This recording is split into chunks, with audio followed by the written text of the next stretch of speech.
যুক্তরাষ্ট্রের মাটিতে চলছে ফিফা ক্লাব বিশ্বকাপের ২১তম আসর। বিশ্বজুড়ে আলোচিত এই টুর্নামেন্টে প্রথমবারের মতো অংশ নিয়েছে ৬ মহাদেশের মোট ৩২টি ক্লাব। গ্রুপ পর্বে জমজমাট লড়াইয়ের ইতিমধ্যে দ্বিতীয় রাউন্ড নিশ্চিত হয়ে গেছে ৮টি ক্লাবের। শেষ ১৬ টিকিট অপেক্ষায় আছে আরও ৮টি ক্লাব।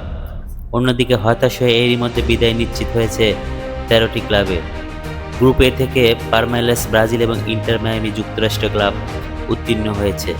গ্রুপ বি থেকে পিএসজি ফ্রান্স এবং বোতাফিগো ব্রাজিল। গ্রুপ সি থেকে বেনফিকা পর্তুগাল এবং বায়ার্ন মিউনিখ জার্মানি।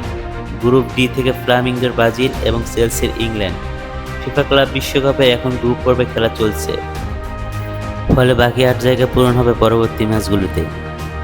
গ্রুপ পর্ব থেকে বিদায় নিশ্চিত করেছে এর মধ্যে যেসব club: Portuguese club Porto, Saudi Pro লিগের club Al Ahli, Spanish club Atletico Madrid, যুক্তরাষ্ট্রের ক্লাব সিয়াটল সাউন্ডার্স ও লস অ্যাঞ্জেলেস এফসি, নিউজিল্যান্ডের club Auckland City, Japanese club উরুগুয়ে রেঞ্জার্স, দক্ষিণ কোরিয়ার ক্লাব উলুনসান হুন্দাই, মরক্কোর ক্লাব ওয়াহদাদ কাসাব্লাঙ্কার, ইরানের club Al Ain, Mexican club Pachuca, Argentine club Boca Juniors, তিউনিসিয়ার ক্লাব এস তুনিসের।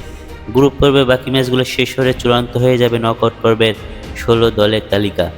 এর মধ্যে শুরু হবে উত্তেজনাপূর্ণ দ্বিতীয় রাউন্ড, যেখানে প্রতি ম্যাচেই থাকবে জয় পরাজয়ের দৌড়। বাশার সবুজ, নেক্সট নিউজ 24।